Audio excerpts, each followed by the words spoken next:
Shalom, povo de Deus, a paz do Senhor Jesus. Vamos um pouquinho aqui de teus altares com Davi Sácia, né? Quão amáveis são, Senhor, os seus tabernáculos, Senhor dos exércitos. Vou aumentar mais um pouquinho. A alma suspira e desfalece pelos teus átrios. Só os mais antigos. Pardal encontrou casa, andorinha ninho para si. Eu encontrei teus altares, Senhor, Rei meu e Deus meu. Eu encontrei teus altares, Senhor, Rei meu e Deus meu. Essa música fala do valor que a gente deve dar à casa do Senhor, né? O pardal encontrou casa, a andorinha fez ninho para si. Isso na casa do Senhor. Deus colocou uma palavra aqui no meu coração, querido, querida, filho, filha, para te abençoar, que já há algum tempo tem me incomodado, e sobre a questão de Jesus frequentar a igreja. Como é que era a frequência de Jesus na igreja? Como é que era a frequência dos apóstolos na igreja? Como que eles faziam isso, né? Porque alguns dizem que não é necessário ir à igreja, a gente tem que ser igreja fora do templo. Isso é uma verdade. Precisamos ser igreja em qualquer lugar. Mas a importância do congregar, como é que Jesus encarava isso? Como é que os apóstolos encaravam isso? Porque a gente acaba ouvindo, encontrando pessoas dizendo, né, que a gente tem que ser igreja fora das quatro paredes. Volto a falar, é importante, é verdade, mas a gente não pode descartar a importância do congregar.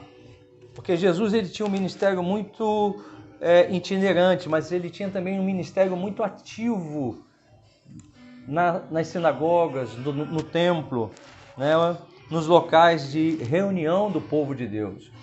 O ministério de Jesus era muito itinerante, mas ele amava, ele também priorizava a questão das reuniões com o povo dele no templo, nas sinagogas. E é isso que eu gostaria de falar para você.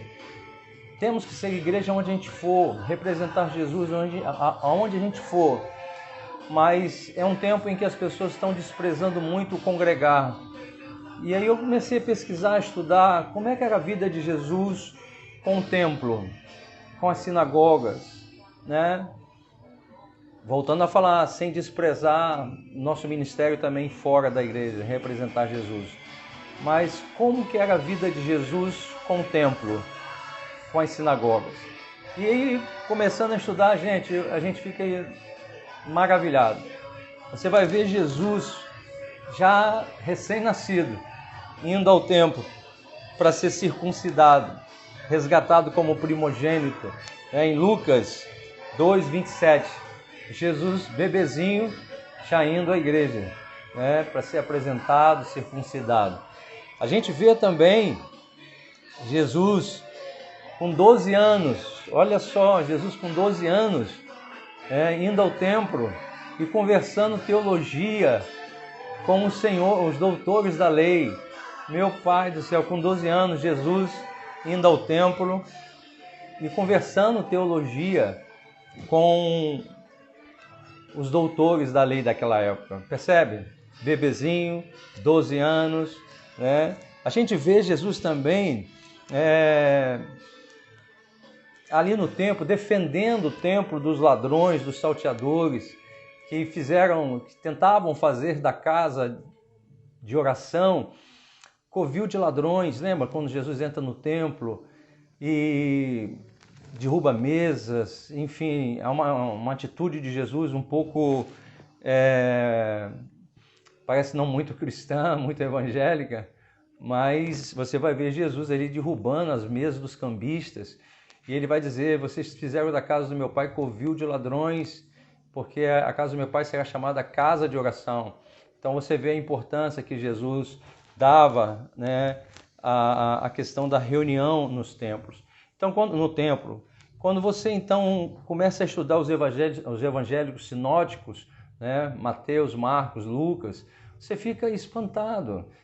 Quando você vai para João, então, no Evangelho de João, você fica espantado de ver a quantidade de vezes, quantidade de versículos que você vai ler, encontrando Jesus no templo, nas sinagogas. É profundo demais.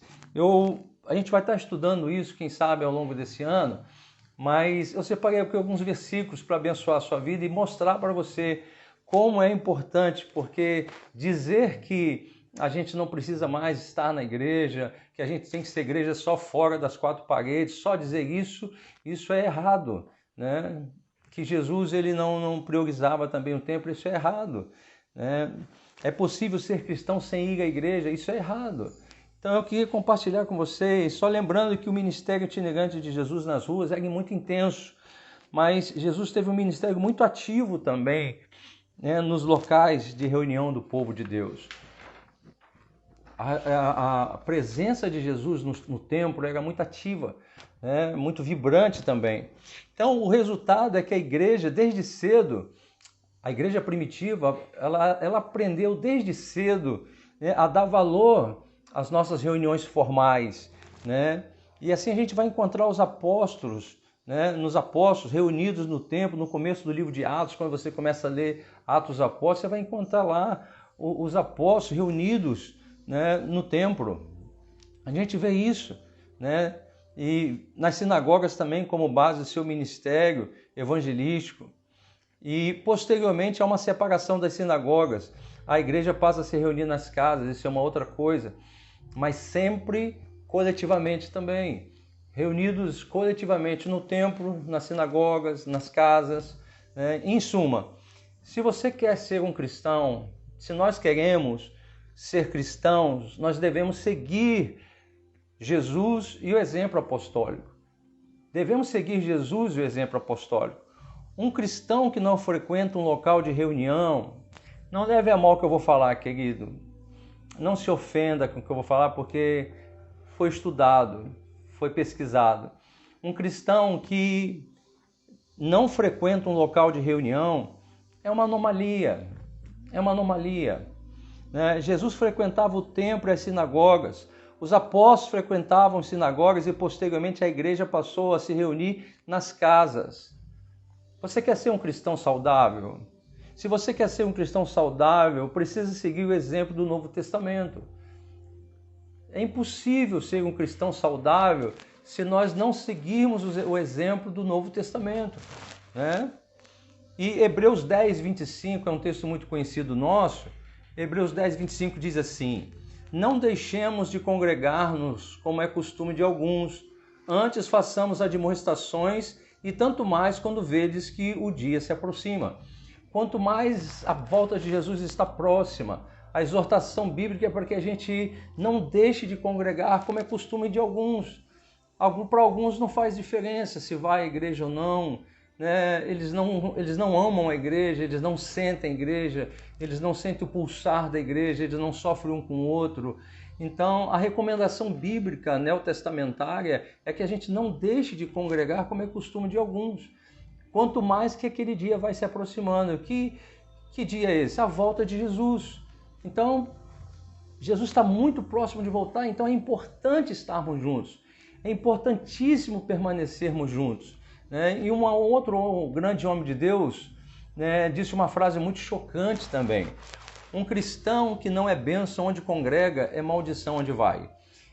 Então eu queria citar aqui só em Mateus, tem aqui todo o Novo Testamento, onde aparece Jesus no templo, Jesus nas sinagogas, os apóstolos nas sinagogas. Só em Mateus. Mateus 12, 9 diz: tendo Jesus partido dali, entrou na sinagoga deles. Mateus, se você quiser anotar, pode anotar. Mateus 12, 9, Jesus entrando na sinagoga. Mateus 13, 54. E chegando à sua terra, ensinava-os na sinagoga de tal sorte que se maravilhavam e diziam: de onde lhe vem essa sabedoria e estes poderes miraculosos? Jesus mais uma vez entrando na sinagoga e que as pessoas ficavam maravilhadas com Jesus ali, o ensino de Jesus. Mateus 21:12. Tendo Jesus entrado no templo, expulsou todos os que ali vendiam e compravam, também derrubou as mesas dos cambistas e as cadeiras dos que vendiam pombas. Jesus entrando no templo, né, zelando pelo templo. Mateus 21:14. Vieram a ele no templo cegos, coxos, e ele os curou. Lá no templo, Jesus operando milagres no templo. Mateus 21:23. Tendo Jesus chegado ao templo, estando já ensinando, acercaram-se dele os principais sacerdotes e os anciãos do povo, perguntando: com que autoridade fazes estas coisas e quem te deu tal autoridade? Você está percebendo só em Mateus a quantidade de versículos que mostra Jesus entrando nas sinagogas, no templo. Mateus 24:1. Tendo Jesus saído do templo, ia se retirando quando se aproximaram dele os seus discípulos para lhe mostrar as construções do templo. E o último versículo aqui em Mateus: naquele momento disse Jesus às multidões: saístes com espadas e porretes para prender-me, como a um salteador? Todos os dias, olha o que Jesus está dizendo, todos os dias no templo eu me assentava com vocês, ensinando, e não me prendeste.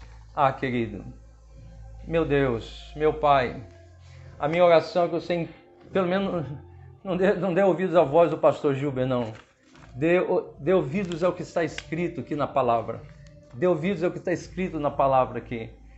A importância que Jesus dava ao congregar, a importância que Jesus, os apóstolos davam estar na comunhão dos santos.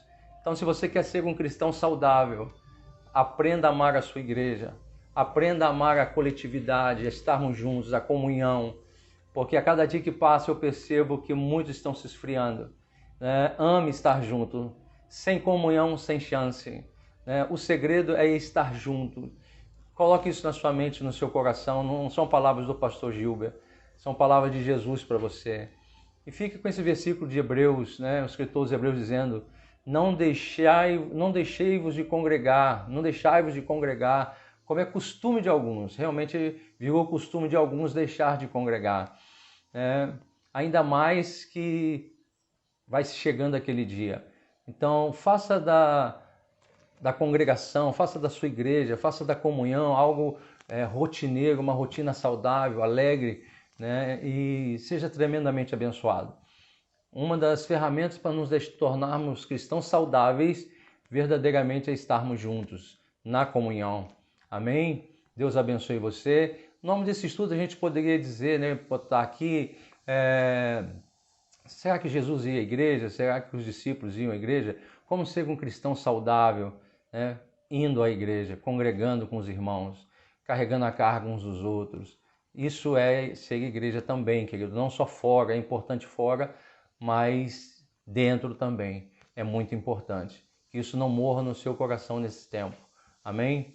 Deus abençoe vocês. Saudade de alguns, Cuidado com essas férias, cuidado com o verão. Pelo amor de Deus, não abandone a sua igreja. Não se esqueça do seu compromisso com Deus. Não se esqueça de Deus. Não perca a sua identidade nesse tempo. Que o mundo não te conforme, mas que você transforme o mundo pela renovação da sua mente. Deus te abençoe. E amanhã, domingo, discipulado pastoral na igreja. Jesus ensinava muito, ele priorizava, ele dava valor ao ensino e ele encontrava pessoas que queriam aprender, assim como eu também tenho encontrado na Getsema. Deus te abençoe, amo você. Um abraço aí do pastor Gilber, da irmã Miriam, para todos vocês. Amém? A paz, queridos.